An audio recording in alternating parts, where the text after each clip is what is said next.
जय हिंद दोस्तों, मैं राजकुमार आप सभी का स्वागत करता हूं ज्ञानपीठ जी के पॉइंट पर। दोस्तों आज का मॉक टेस्ट मैं लेके आया हूं। 50 क्वेश्चन हमेशा की तरह इसमें है और बड़े अच्छे अच्छे क्वेश्चन इसमें हैं। उत्कृष्ट लेवल के प्रश्न इसमें है। तो बिना देर किए हुए शुरू करते हैं आज का मॉक टेस्ट।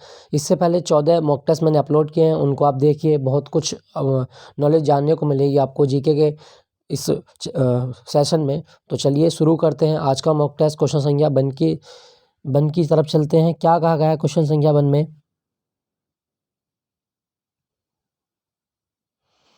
क्वेश्चन संख्या वन इसमें कहा गया, किसी राज्य का राज्यपाल किसके प्रति उत्तरदायी होता है? दोस्तों राज्य का राज्यपाल किसके प्रति उत्तरदायी होता है, इसका आंसर में बताना है। तो इसका सही जवाब होगा, राज्यपाल जो होता है वो राष्ट्रपति का एक एजेंट के रूप में कार्य करता है। तो सही जवाब है ऑप्शन ए, राज्यपाल राष्ट्रपति के प्रति उत्तरदायी होता है। दोस्तों भारत में जो राज्यपाल का पद आया वो आया है आपका कनाडा से। राज्यपाल का पद कनाडा से। राज्यपाल राष्ट्रपति के प्रसाद पर्यंत कार्य करता है और राज्यपाल बनने के लिए न्यूनतम आयु कितनी चाहिए? 35 वर्ष होनी चाहिए। दोस्तों किसी राज्य का पहला नागरिक राज्यपाल होता है, ये आप याद रखिएगा। तो क्वेश्चन संख्या वन का सही जवाब है ऑप्शन ए, राज्यपाल राष्ट्रपति के प्रति उत्तरदायी होता है। ठीक है दोस्तों, चलिए क्वेश्चन संख्या दो पे चलते हैं। क्वेश्चन संख्या दो, क्या कहा गया? निम्नलिखित में से किस संविधान संशोधन अधिनियम द्वारा शहरी स्थानीय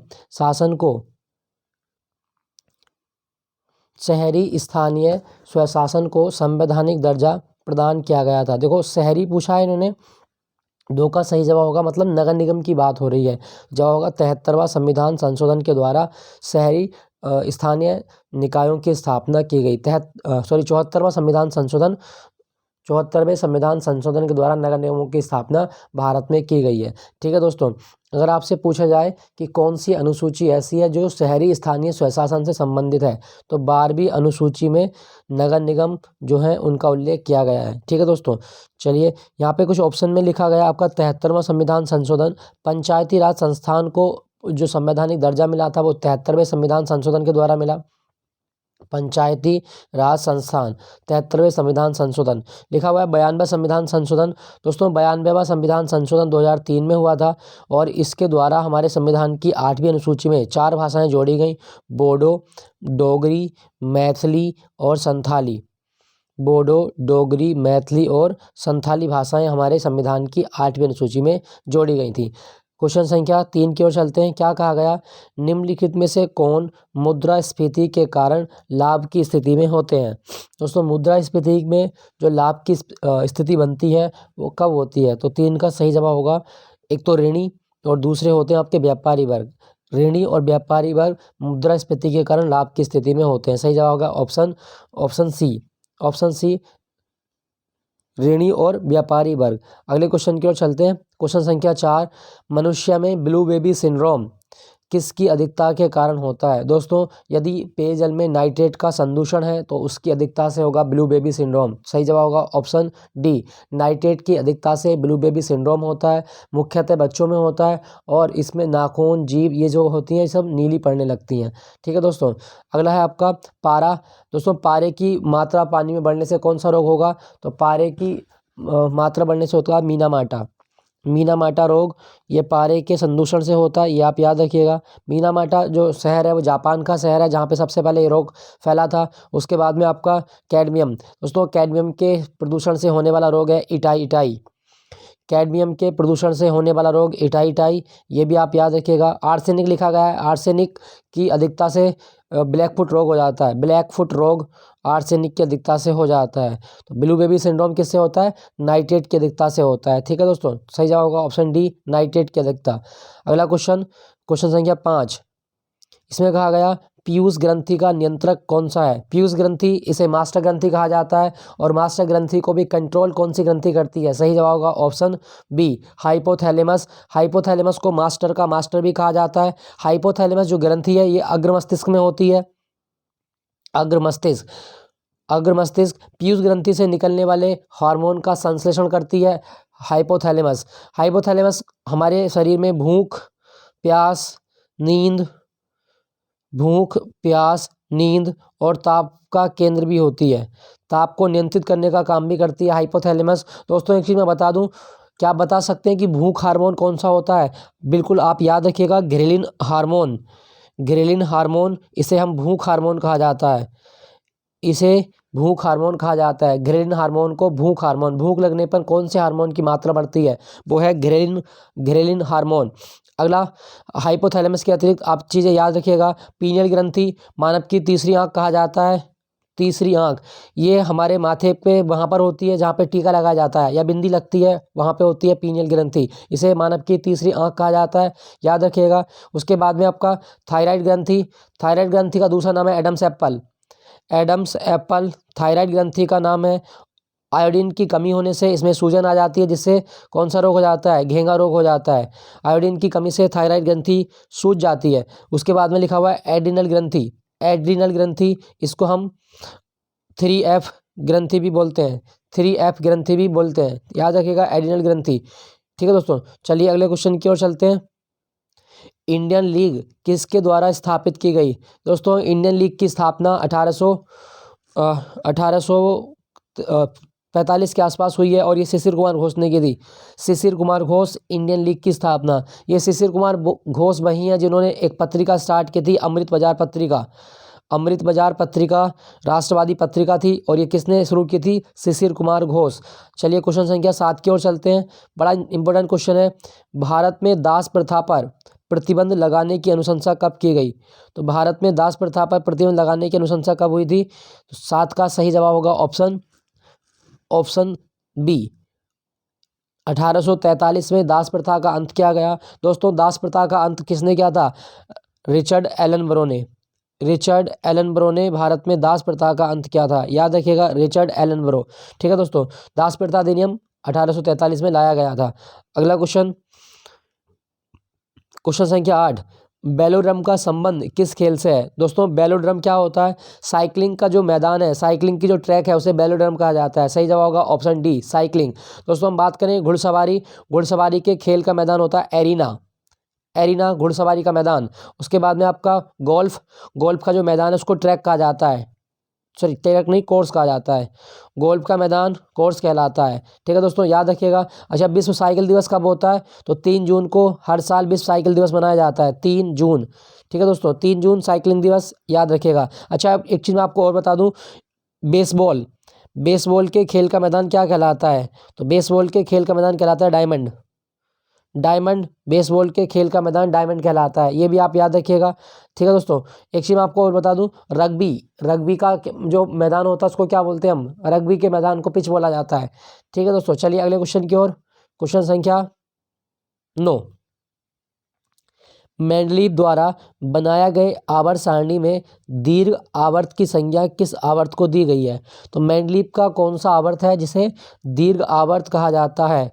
सही जवाब क्या होगा? 9 का सही जवाब होगा आपका चौथे आवर्त को भी बोलते हैं हम, और उसके 5वें आवर्त को भी और छठे आवर्त को भी। तो जवाब होगा आपका ऑप्शन सी, 1, 3, 4। दोस्तों, मेंडलीव की जो आवर्त सारणी है इसमें कितने तत्व थे? 63 तत्व थे, याद रखिएगा। मेंडलीव की आवर्त सारणी में 63 तत्व हैं। इसमें 8 समूह हैं और 7 आवर्त हैं। 8 समूह और 7 आवर्त। मेंडलीव की जो आवर्त सारणी है यह परमाणु द्रव्यमान पर आधारित है। परमाणु द्रव्यमान, मेंडलीव की आवर्त सारणी में कहा गया है कि तत्वों के आवर्ती गुण उनके तत्वों के रासायनिक गुण उनके परमाणु द्रव्यमान के आवर्ती फलन होते हैं, जबकि वर्तमान जो आधुनिक आवर्त सारणी है उसमें परमाणु क्रमांक को तत्वों का आवर्ती गुण माना है। ठीक है दोस्तों, चलिए अगले क्वेश्चन की ओर चलते हैं। क्वेश्चन संख्या 10। इसमें कहा गया निम्नलिखित में से कौन सा सही सुमेलित नहीं है? यह हमें बताना है कौन सा सही सुमेलित नहीं है। तो देखते हैं। अनुच्छेद 40 ग्राम पंचायतों का गठन, बिल्कुल ये डीपीएसपी में आता है। अनुच्छेद 40 में कहा गया है कि राज्य ग्राम पंचायतों का गठन करेगा। अनुच्छेद 44 यूनिवर्सल सिविल कोड, समान नागरिक संहिता जो गोवा में लागू है, याद रखना। अनुच्छेद 42 काम की न्याय संगत और मानवोचित दशाओं का प्रसूति सहायता उपबंध, बिल्कुल ये भी सही है। मातृत्व अवकाश का बात की गई है। अनुच्छेद 51 कार्यपालिका से न्यायपालिका का पृथक्करण, ये 50 में, 51 में नहीं है। 51 में कहा गया है कि भारत या संघ अंतर्राष्ट्रीय शांति और सुरक्षा को बढ़ावा देने के कार्य करेगा। तो अंतर्राष्ट्रीय शांति की बात की गई है अनुच्छेद 51 में, ये गलत है आपका। ठीक है दोस्तों, चलिए अगले क्वेश्चन की ओर। अगला क्वेश्चन है आपका क्वेश्चन संख्या 11। पसीने की ग्रंथियों का मुख्य कार्य क्या है? दोस्तों पसीने की ग्रंथियां, इनका मुख्य कार्य क्या है? तो हमारे शरीर के ताप का नियंत्रण करना, जब क्योंकि जब पसीना निकलता है तो हमारे शरीर का ताप नियंत्रित होता है। तो दोस्तों सही जवाब होगा ऑप्शन डी, शरीर के ताप का नियंत्रण। दोस्तों पसीने की जो ग्रंथि हैं ये एक्राइन होती हैं, एक्राइन होती हैं, एक्राइन ग्रंथि का उदाहरण है। दूसरी बात, हमारा जो पसीना है इसमें कितने प्रतिशत जल होता है? तो पसीने में 99% जल पाया जाता है और 1% क्या मिलेगा आपको? 1% नमक मिलेगा आपको। 99% जल और 1% नमक। नमक नमक के साथ साथ कुछ वसा का अंश भी इसमें आता है। तो आप याद रखिएगा पसीने की ग्रंथियाँ। अच्छा, कुत्ते को पसीना नहीं आता, याद रखिएगा कुत्ते को पसीना नहीं आता। क्यों? क्योंकि वो अपना मुंह खोलकर अपने शरीर का ताप बाहर निकाल देता है। ठीक है दोस्तों, चलिए अगले क्वेश्चन की ओर। मानव शरीर में सबसे बड़ी कोशिका कौन सी है? देखो बड़ी पूछा है, याद रखिएगा। तो मानव की सबसे बड़ी कोशिका है तंत्रिका कोशिका। सबसे बड़ी कोशिका है तंत्रिका कोशिका। दोस्तों नेफ्रॉन की बात करें तो किडनी की जो इकाई है, गुर्दे की कार्यात्मक इकाई क्या कहलाती है? नेफ्रॉन कहलाती है। कोशिकाओं की बात हो रही है तो आप याद रखिएगा मानव की सबसे छोटी कोशिका, पुरुषों की बात करें, पुरुषों की सबसे छोटी कोशिका क्या होती है? वो उसका शुक्राणु होता है। पुरुषों की सबसे छोटी कोशिका शुक्राणु और महिलाओं की जो बड़ी कोशिका वो अंडाणु होती है। ठीक है दोस्तों, छोटी कोशिका अंडाणु। अगला है आपका, अच्छा कोशिकाओं का अध्ययन क्या कहलाता है? साइटोलॉजी। साइटोलॉजी ये कोशिकाओं का अध्ययन कहा जाता है, ये भी आप याद रखिएगा साइटोलॉजी। कोशिका की खोज रॉबर्ट हुक के द्वारा की गई थी। अगला है आपका क्वेश्चन संख्या 13, सिंधु घाटी सभ्यता भारत की सर्वाधिक प्राचीन सभ्यता है। निम्नलिखित में से कौन सा स्थल सिंधु घाटी सभ्यता का भारत में सबसे बड़ा स्थल है? दोस्तों भारत के अंदर जो सबसे बड़ा सिंधु घाटी सभ्यता का स्थल है वो राखी गढ़ी है, जो हरियाणा के हिसार जिले में है। सही जवाब होगा ऑप्शन सी, राखी गढ़ी, ये आप याद रखिएगा। हड़प्पा, हड़प्पा जो है ये रावी नदी के किनारे है और मोहनजोदड़ो सिंधु नदी के किनारे है, ये भी आप याद रखिएगा। धोलावीरा ये गुजरात में है, धोलावीरा गुजरात में है, ये आप याद रखिएगा। सही जवाब है राखी गढ़ी सिंधु सभ्यता का सबसे बड़ा केंद्र है। अगला क्वेश्चन, 1857 की क्रांति किस कारण से मुख्यतः असफल थी? दोस्तों 1857 की क्रांति जो हुई ये 10 मई 1857 को स्टार्ट हो गई थी और ये ख़त्म कब हुई थी? 1 नवंबर 1858 को ख़त्म हो गई थी। ठीक है दोस्तों, अब हम बात करें कि 1857 की क्रांति असफल क्यों रही। तो इसमें कई सारी चीज़ें थी। लोगों, जो भारत के लोग लड़ रहे थे इनमें नेतृत्व का अभाव था। सभी लोग अपने अपने स्वार्थ के लिए लड़ रहे थे, संगठन की भावना इनमें नहीं थी और इसका प्रभाव सीमित कर दिया गया। पूरे भारत में ना होकर ये समाज के कुछ ही वर्गों द्वारा क्रांति की गई। तो इसके सही जवाब होंगे ऑप्शन नेतृत्व का अभाव था, बिल्कुल सही है। संगठन की कमी है, बिल्कुल सही है। प्रभाव सीमित था, ये भी सही है। तो उपरोक्त सभी 1857 की क्रांति का। अच्छा तात्कालिक कारण क्या था? तो तात्कालिक कारण क्या था? चर्बी लगे कारतूसों का प्रयोग, ये आप याद रखिएगा। और 1857 की क्रांति में जो प्रतीक चिन्ह है वो है कमल व रोटी। कमल व रोटी 1857 की क्रांति का प्रतीक चिन्ह है। और 1857 की क्रांति में भारत का राजा कौन था? बहादुर शाह जफर। बहादुर शाह ये मुगल सम्राट हैं और ये भारत के राजा थे उस समय। अगले क्वेश्चन की ओर चलते हैं, किस गवर्नर जनरल के काल में सिंध का विलय ब्रिटिश साम्राज्य में किया गया था? दोस्तों सिंध का विलय जो हुआ था ब्रिटिश साम्राज्य में, ये कब हुआ था? तो इसका सही जवाब होगा 1843। 1843 में सिंध का विलय हुआ और ये किसके टाइम में हुआ था? 15 का सही जवाब है लॉर्ड एलनबरो के काल में सिंध का विलय हुआ था, ये आप याद रखिएगा। सिंध का विलय 1843 में हुआ था।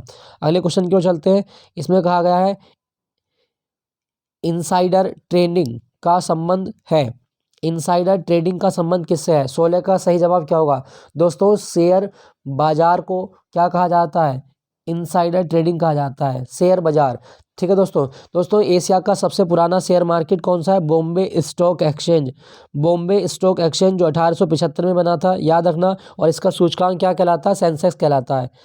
बॉम्बे स्टॉक एक्सचेंज का जो सूचकांक है वो क्या कहलाता है? सेंसेक्स कहलाता है। एक चीज़ मैं आपको और बताता हूँ कि भारत में एक समिति बनी थी फेरवानी समिति 1991 में। फेरवानी समिति की सिफारिश पर NSE की स्थापना की गई। नेशनल स्टॉक एक्सचेंज की स्थापना फेरवानी समिति की सिफारिश पर 1992 में की गई थी, ये भी आप याद रखिएगा।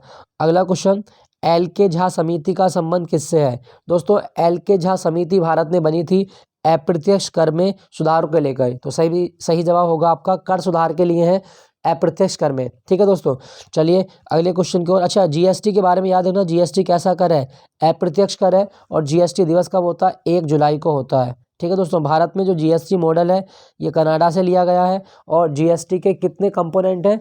जीएसटी के मेनली आपके 3 कंपोनेंट होते हैं। सीजीएसटी होता है आपका, सीजीएसटी, एसजीएसटी, यूटीजीएसटी। ठीक है दोस्तों, एक और होता है आपका आईजीएसटी, ये भी आप याद रखना। वैसे 4 हो गए कुल मिला के। चलिए अगले क्वेश्चन की ओर चलते हैं। क्वेश्चन कहा गया है कि राजेंद्र प्रसाद संविधान सभा के निम्न में से किस समिति के अध्यक्ष थे? तो राजेंद्र प्रसाद कौन सी समिति के अध्यक्ष थे हमें बताना है। प्रक्रिया समिति, संचालन समिति, वित्त एवं कर्मचारी समिति, ऑप्शन डी। या आप याद रखें, इन सारी समितियों के अध्यक्ष थे राजेंद्र प्रसाद। सबसे इंपॉर्टेंट है आपकी प्रक्रिया नियम समिति और संचालन समिति के अध्यक्ष थे। तो दोस्तों जब संविधान सभा बनी तो संविधान सभा में कितनी समितियां बनी थी संविधान को बनाने के लिए? तो टोटल समितियां आप याद रखिएगा 22 समिति थी संविधान को बनाने के लिए, 22 समिति। और संविधान सभा कैबिनेट मिशन प्लान के तहत बनी थी। कैबिनेट मिशन प्लान के तहत संविधान सभा बनी। और संविधान सभा जो थी इसमें जो सदस्य चुने गए वो वयस्क मताधिकार के आधार पर चुने गए थे। चलिए अगले क्वेश्चन की ओर। इसमें कहा गया जरा दृष्टि दोष के निवारण के लिए किस लेंस का प्रयोग किया जाता है? दोस्तों जरा दृष्टि दोष जो मुख्यतः बुढ़ापे में देखा जाता है, 40 साल के बाद होता है। और इसके निवारण के लिए जिस लेंस का प्रयोग किया जाता है वो है बाईफोकल लेंस का प्रयोग किया जाता है। अच्छा, उत्तल लेंस ये दूरदृष्टि दोष के लिए प्रयुक्त होता है। और अवतल लेंस निकट दृष्टि दोष के लिए प्रयुक्त होता है। निकट दृष्टि दोष जिसे आप मायोपिया भी बोलते हैं, दूर दृष्टि दोष जिसे आप हाइपरमेट्रोपिया भी बोलते हैं। ठीक है दोस्तों, तो जरा दृष्टि दोष बाईफोकल। अगला क्वेश्चन, कर्क रेखा निम्नलिखित में से किस देश से नहीं गुजरती? तो कर्क रेखा की हम बात करें 23.5 डिग्री नॉर्थ, 23.5 डिग्री नॉर्थ में है कर्क रेखा।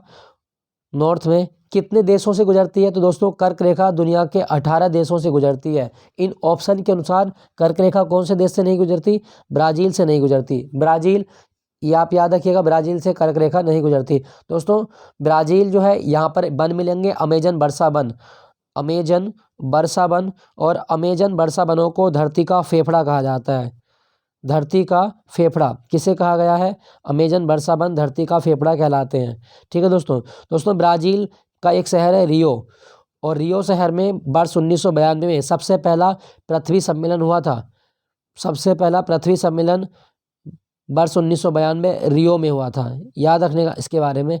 अगला है आपका भारतीय संविधान की 6ठी अनुसूची जनजातीय क्षेत्रों के प्रशासन के संदर्भ में प्रावधान करती है। निम्नलिखित में से कौन सा राज्य इस अनुसूची के अंतर्गत नहीं आता? दोस्तों 6ठी अनुसूची 4 राज्यों के लिए है, असम, मेघालय, असम, मेघालय, त्रिपुरा और मिजोरम। ये 4 राज्य हैं जिनका जनजातीय प्रशासन 6ठी अनुसूची में लिखा गया है। तो इसका सही जवाब होगा ऑप्शन बी, मणिपुर 6ठी अनुसूची के अंतर्गत नहीं आता। मणिपुर इसे भारत का गहना भी कहा जाता है, याद रखिएगा मणिपुर। और मणिपुर जो रियासत थी पहले। और मणिपुर में एक चीज़ याद रखना, लोकटक झील किस राज्य में है? मणिपुर में। और मणिपुर में तैरता नेशनल पार्क है केबुल लामजाओ तैरता नेशनल पार्क है, ये आप याद रखना मणिपुर में। और मणिपुर में आपको मिलेगी फुमड़ी घास के मैदान। अगला क्वेश्चन, 1857 की क्रांति के संदर्भ में निम्नलिखित को सही सुमेलित कीजिएगा। तो देखते हैं 22 का सही जवाब क्या होगा। 22 का सही जवाब हो गया आपका लॉर्ड डिजरेली ये राष्ट्रीय विद्रोह को दबाने में कामयाब है। टी.आर. होम्स बर्बरता और सभ्यता का युद्ध। उसके बाद में आपका बी.डी. सावरकर प्रथम स्वतंत्रता संग्राम। कर्नल रिज धर्मांध ईसाइयों के विरुद्ध युद्ध। तो बन रहा है आपका पहला बी से मेल खाएगा, BADC। तो option C is the right answer, BADC। दोस्तों लॉर्ड डिजरेली क्यों प्रसिद्ध है ये आपको बताना है। भारत में क्या काम इसने किया था डिजरेली ने। अगला क्वेश्चन, वर्ष 1946 के कैबिनेट मिशन 3 कैबिनेट मंत्रियों से गठित था। निम्नलिखित में से कौन इसका सदस्य नहीं था? दोस्तों कैबिनेट मिशन एटली के द्वारा भेजा गया, क्लीमेंट एटली जो कि ब्रिटेन के प्रधानमंत्री थे उस टाइम। और ये जो मिशन आया इसका सीधा मतलब था कि भारतीयों के संविधान के लिए एक संविधान सभा का गठन करना। तो कौन इसका सदस्य नहीं था?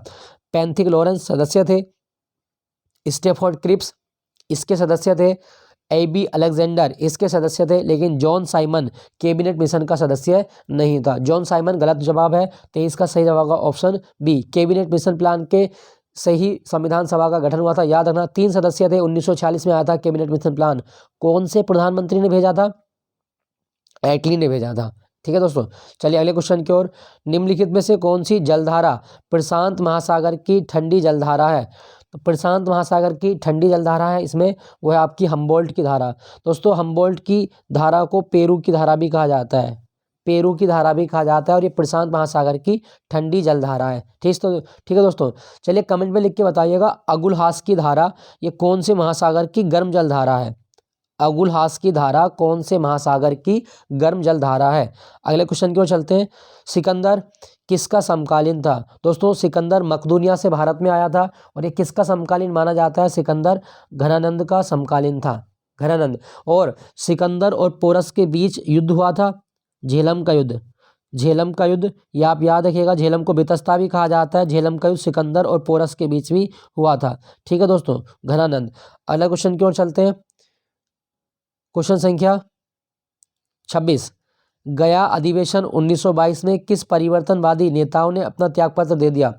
तो कौन से ऐसे नेता थे जिन्होंने गया अधिवेशन में अपना त्यागपत्र दिया था? 26 का सही जवाब होगा आपका, एक थे आपके चित्तरंजन दास और एक थे आपके मोतीलाल नेहरू। सही जवाब है ऑप्शन बी 2 और 3। दोस्तों चित्तरंजन दास और मोतीलाल नेहरू ने 1 जनवरी 1923 को एक नई पार्टी बना ली थी, और वो पार्टी थी आपकी स्वराज पार्टी। स्वराज पार्टी का गठन कब हुआ था? तो 1 जनवरी 1923 को स्वराज पार्टी का गठन किया गया था। 2 लोग मुख्य हैं, मोतीलाल नेहरू और चित्तरंजन दास। अगले क्वेश्चन की ओर चलते हैं। क्वेश्चन संख्या 27। इसमें कहा गया यदि कोई संसद सदस्य सदन के अनुमति के बिना सदन की सभी बैठकों से कितने दिन तक अनुपस्थित रहता है तो उसका पद रिक्त घोषित कर सकता है? तो ये हमें बताना है। 27 का सही जवाब होगा यदि कोई संसद सदस्य बिना अनुमति के 60 दिन तक लगातार अनुपस्थित है तो उसका पद रिक्त हो जाएगा। 60 दिन तक उसका पद रिक्त मान लिया जाता है। सही जवाब होगा ऑप्शन ए 60 दिन तक। दोस्तों संसद को लोकतंत्र का मंदिर कहा जाता है, याद रखना। चलिए कमेंट में बताइएगा बुंडसटैग किस देश की संसद को कहा जाता है? बुंडसटैग किस देश की संसद का नाम है, ये आपको बताना है। ठीक है दोस्तों, और इससे भी ज़्यादा इंपॉर्टेंट है आपको बताना है स्टोल्टिंग किस देश की संसद है? स्टोल्टिंग किस देश की संसद है? ठीक है दोस्तों, ये दोनों आपको बताने हैं, बुंडसटैग और स्टोल्टिंग किस देश की संसद है। अगले क्वेश्चन की ओर चलते हैं। क्वेश्चन संख्या 28। निम्नलिखित में से कौन सा प्रतिनिधित्व का सिद्धांत अथवा प्रतिरूप सिद्धांत नहीं है? तो आपको बताना है कि कौन सा प्रतिनिधित्व का सिद्धांत नहीं है। 28 का सही जवाब क्या होगा? 28 का सही जवाब है ऑप्शन डी सर्वसम्मति। ये प्रतिरूप सिद्धांत नहीं होता। बाकी न्यासिता, जनादेश और प्रदत्तीकरण ये सारे प्रतिनिधित्व के सिद्धांत हैं, याद रखना। सर्वसम्मति इसमें नहीं आता है। अगले क्वेश्चन की ओर चलते हैं। विश्व बाजार में यदि किसी देश की मुद्रा की आपूर्ति की अपेक्षा मांग अधिक है तो उस मुद्रा को क्या कहा जाएगा? तो ऐसी मुद्रा जिसकी मांग बहुत ज़्यादा बढ़ जाती है विश्व बाजार में, उसको कहा जाता है दुर्लभ मुद्रा। दुर्लभ मुद्रा आपूर्ति की अपेक्षा मांग अधिक है। ठीक है दोस्तों, दुर्लभ मुद्रा कहेंगे, इसको आप याद रखिएगा। चलिए अगले क्वेश्चन की ओर। इसमें कहा गया प्लास्टर ऑफ पेरिस।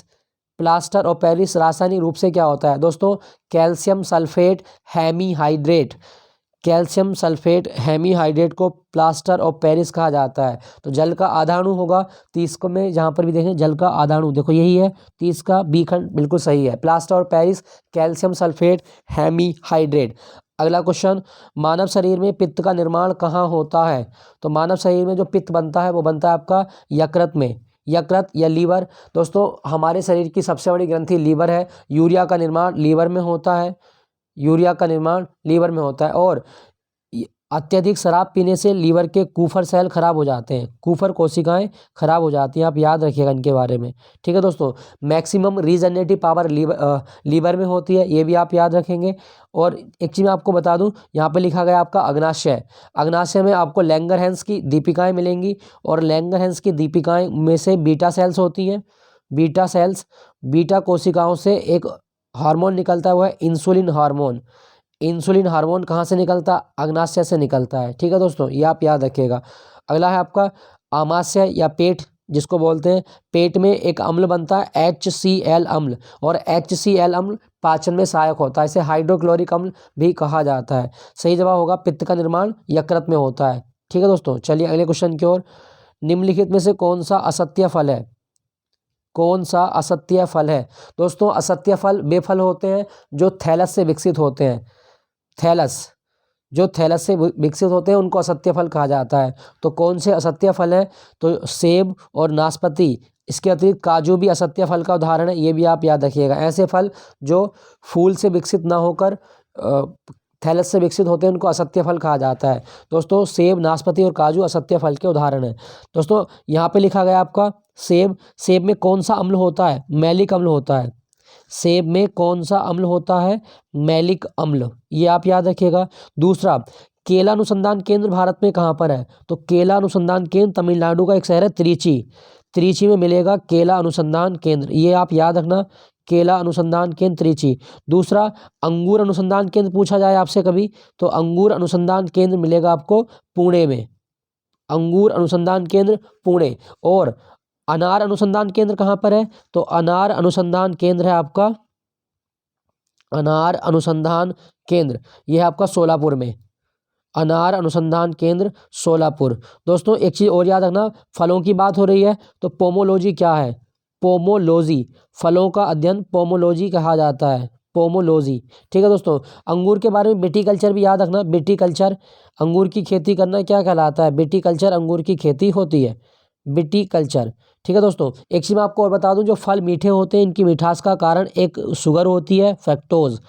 फलों की मिठास का कारण है फ्रक्टोज शुगर, ये आप याद रखिएगा। क्वेश्चन संख्या 33 की ओर चलते हैं। क्या कहा गया? निम्नलिखित में से कौन सा एक पादप हार्मोन है? दोस्तों, पादप हार्मोन कौन सा है? तो 33 का सही जवाब बनेगा आपका एब्सिसिक अम्ल, जिबरेलिन्स, ऑक्सिन्स और साइटोकाइनिन, ये सारे पादप हार्मोन है, उपयुक्त सभी। Option D. दोस्तों, एक हार्मोन और आप याद रखें, फ्लोरिजन। फ्लोरिजन हार्मोन ये एक ऐसा हार्मोन है जो फूल खिलने के लिए उत्तरदायी होता है। तो कभी क्वेश्चन आए कि पौधों में पुष्प खिलाने वाला हार्मोन कौन सा है? पुष्प खिलाने वाला हार्मोन है फ्लोरिजन हार्मोन। ठीक है दोस्तों, एक चीज़ और बताता हूँ आपको कि एक हार्मोन है आपका पौधों में ही होता है, और वो है आपका एथिलीन हार्मोन। एकमात्र ऐसा हार्मोन जो गैसीय अवस्था में मिलता है, एथिलीन हार्मोन। और एथिलीन हार्मोन जो है ये फलों को पकाने का कार्य करता है। फल पकाने वाला हार्मोन है आपका एथिलीन हार्मोन, ये भी आप याद रखिएगा। ठीक है दोस्तों, चलिए अगले प्रश्न की ओर चलते हैं। निम्नलिखित में से किस सब्जियों का जड़ नहीं खाया जाता? कौन सी सब्जी है जिसका जड़ नहीं खाया जाता? तो 34 का सही जवाब होगा गाजर, शलजम, चुकंदर, ये जड़ है, जड़ के उदाहरण है। लेकिन आलू, आलू जो है ये प्रकंद है, मतलब स्टेम का उदाहरण है, ये आप याद रखिएगा। आलू क्या है? तना होता है। दोस्तों, हम बात करें आलू की, तो अंतर्राष्ट्रीय आलू अनुसंधान केंद्र कहाँ पर है? अंतर्राष्ट्रीय आलू अनुसंधान केंद्र है पेरू की राजधानी लीमा में। अंतर्राष्ट्रीय आलू अनुसंधान केंद्र पेरू की राजधानी लीमा में है। ठीक है दोस्तों। दूसरा, अच्छा, भारत में पूछेगा कि भारत में केंद्रीय आलू अनुसंधान केंद्र कहाँ पर है? तो दोस्तों, शिमला, जो हिमाचल की राजधानी है, शिमला में केंद्रीय आलू अनुसंधान केंद्र है।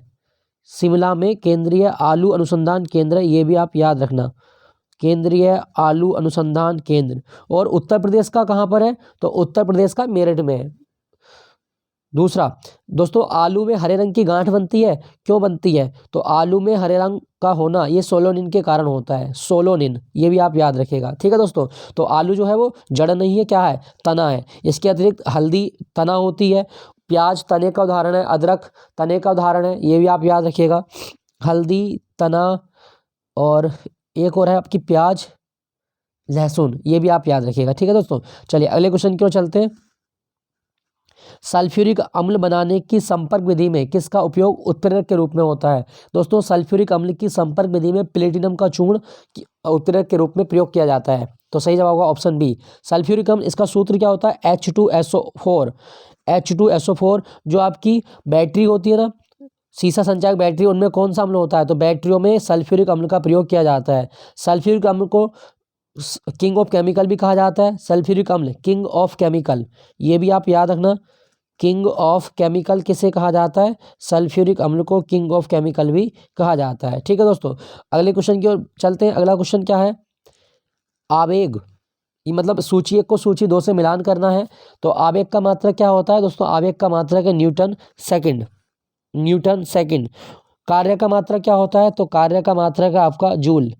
कार्य का मात्रक जूल। दाब, दाब का मात्रक क्या होगा? बल बटे क्षेत्रफल होता है, तो बल का मात्रक न्यूटन और क्षेत्रफल का मीटर स्क्वायर। तो जवाब होगा आपका चौथा।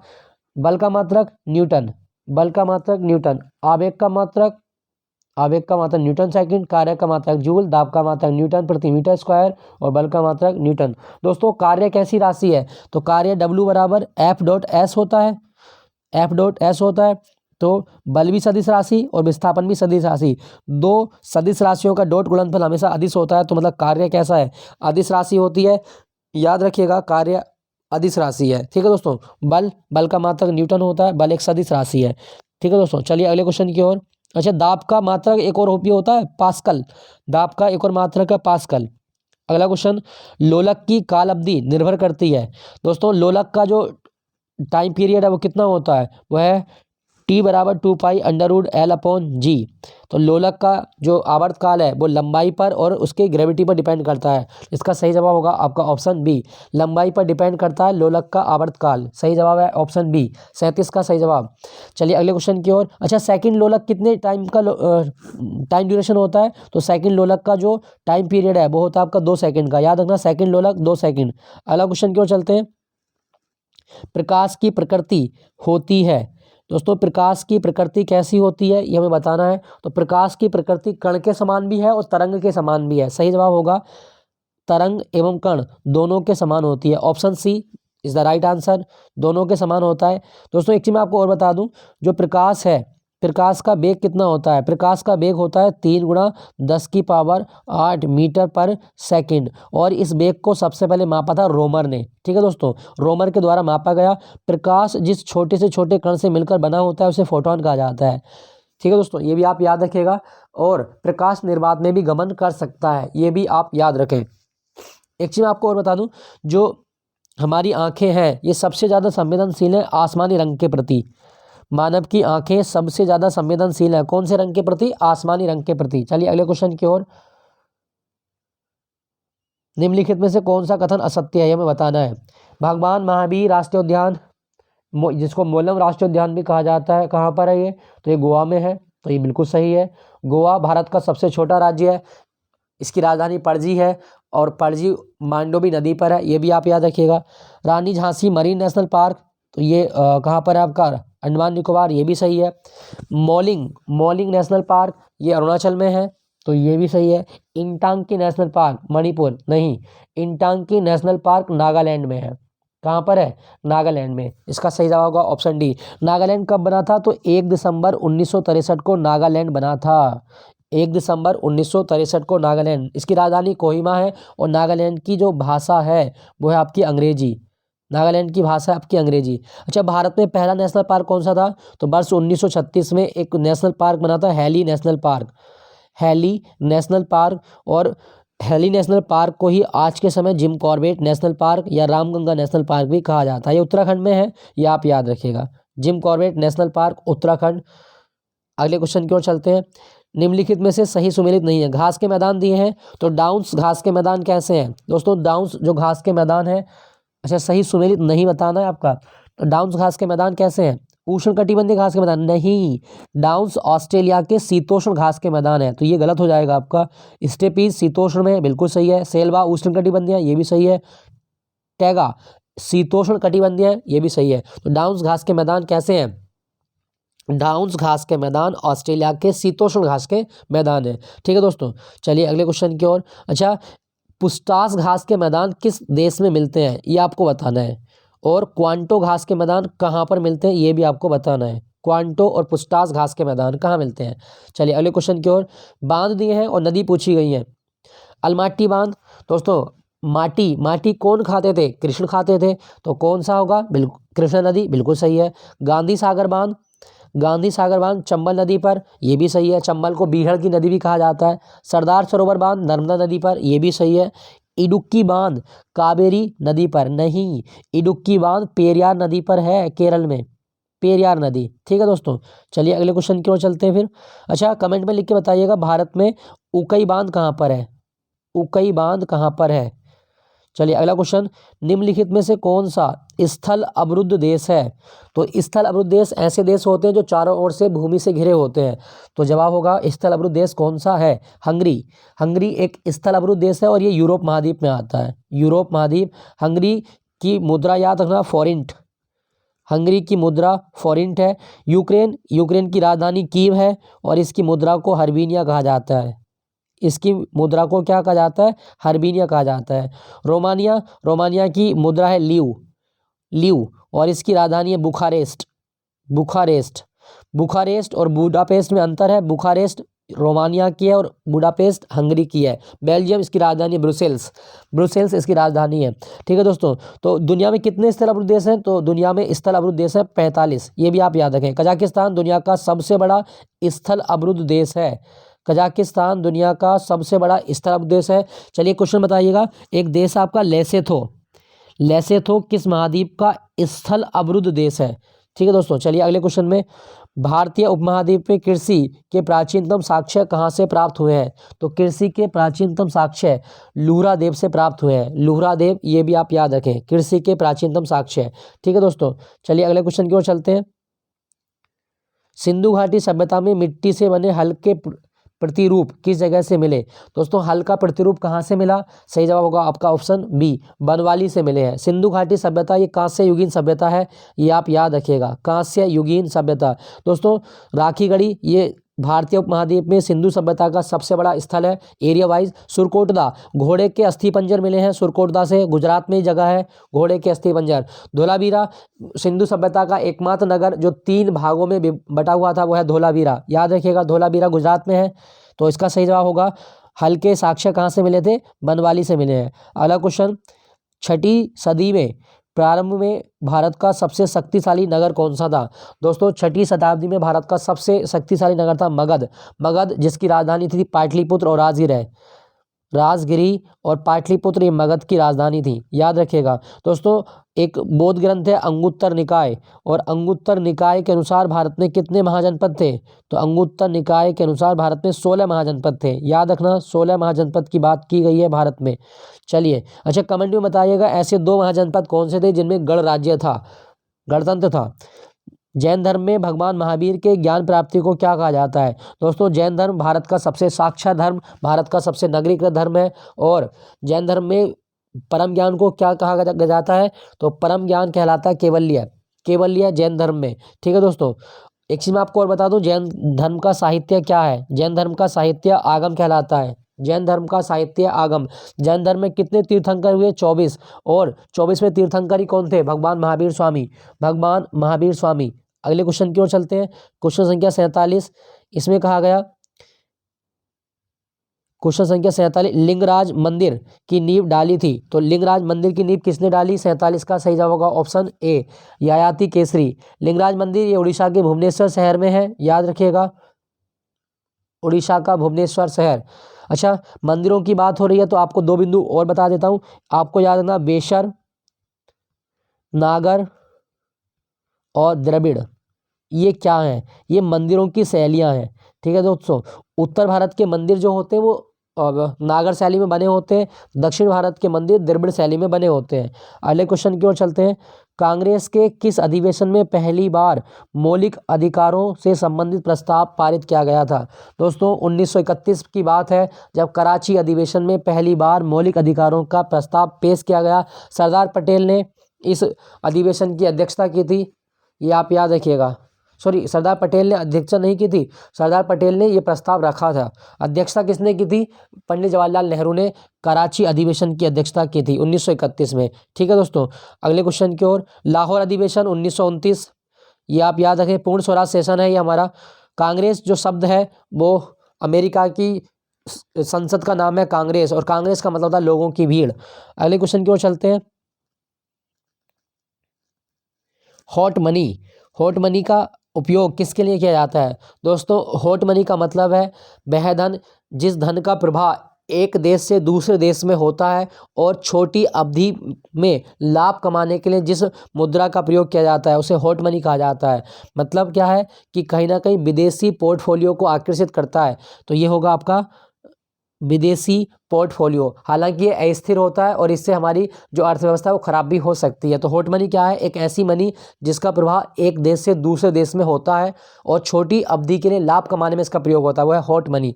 दोस्तों एक चीज़ मैं बता दूं, भारत में आरबीआई है, आरबीआई भारतीय रिजर्व बैंक, और भारतीय रिजर्व बैंक बना था 1 अप्रैल 1935 को। 1 अप्रैल 1935 को आरबीआई की स्थापना की गई कलकत्ता में। और आरबीआई के कितने क्षेत्रीय कार्यालय हैं? भारतीय रिजर्व बैंक के जो क्षेत्रीय कार्यालय हैं इनकी संख्या 31। आरबीआई का लेखा वर्ष कब से शुरू होता है? तो आरबीआई का लेखा वर्ष जुलाई से जून तक शुरू होता है, जुलाई से जून तक। दोस्तों आरबीआई 2 रुपये से लेकर 10,000 रुपये तक का नोट छाप सकता है। 2,000 रुपये से लेकर 10,000 तक का नोट आरबीआई छाप सकता है, लेकिन आरबीआई 1 रुपये का नोट नहीं छाप सकता, क्योंकि 1 रुपये का नोट भारत का वित्त मंत्रालय छापता है और इस पे साइन होते हैं वित्त सचिव के। ठीक है दोस्तों, आरबीआई का मुख्यालय मुंबई में है और इसका शुभंकर है ताड़ का पेड़ और टाइगर, बंगाल टाइगर, ये आप याद रखिएगा। ठीक है दोस्तों, चलिए अगले क्वेश्चन की ओर चलते हैं। अंतिम प्रश्न आज के मॉक टेस्ट का, इसमें कहा गया कि कौन सा बिम्स्टेक का सदस्य नहीं है। दोस्तों बिम्स्टेक इसमें श्रीलंका भी है, थाईलैंड भी है, म्यांमार भी है, लेकिन मालदीव बिम्स्टेक का सदस्य नहीं है। मालदीव एशिया महाद्वीप का सबसे छोटा देश, एरिया के अनुसार भी और जनसंख्या के अनुसार भी। हिंद महासागर में इसकी सीमा लगती है। इसकी राजधानी है माले, माले, और मालदीव की संसद को मजलिस कहा जाता है, मजलिस। मालदीव में एक भाषा बोली जाती है दिवेही, दिवेही भाषा कहाँ बोली जाती है? मालदीव में बोली जाती है। दोस्तों बिम्स्टेक की बात करें तो बिम्स्टेक की स्थापना हुई थी 6 जून 1997, 6 जून 1997 को बिम्स्टेक बना था, याद रखिएगा। और बिम्स्टेक की फुल फॉर्म है bay of Bengal initiative for multi sectoral technical economic corporation. Bay of Bengal, B का मतलब है बे ऑफ बंगाल, ये भी आप याद रखिएगा। चलो कमेंट में सेक्शन में बताइएगा आसियान देशों की स्थापना कब हुई, यह आपको बताना है। आसियान देशों की स्थापना कब हुई? तो दोस्तों ये थे आज के top 50 question. I hope session अच्छा लगा होगा, और अच्छा लगे तो अपने दोस्तों के साथ शेयर कीजिएगा और मेरे साथ बने रहिएगा। अपना ख्याल रखें, अपनी तैयारी करते रहिएगा। जय हिंद, मिलता हूँ नेक्स्ट मॉक टेस्ट के साथ। जय हिंद, टेक केयर, बाय बाय।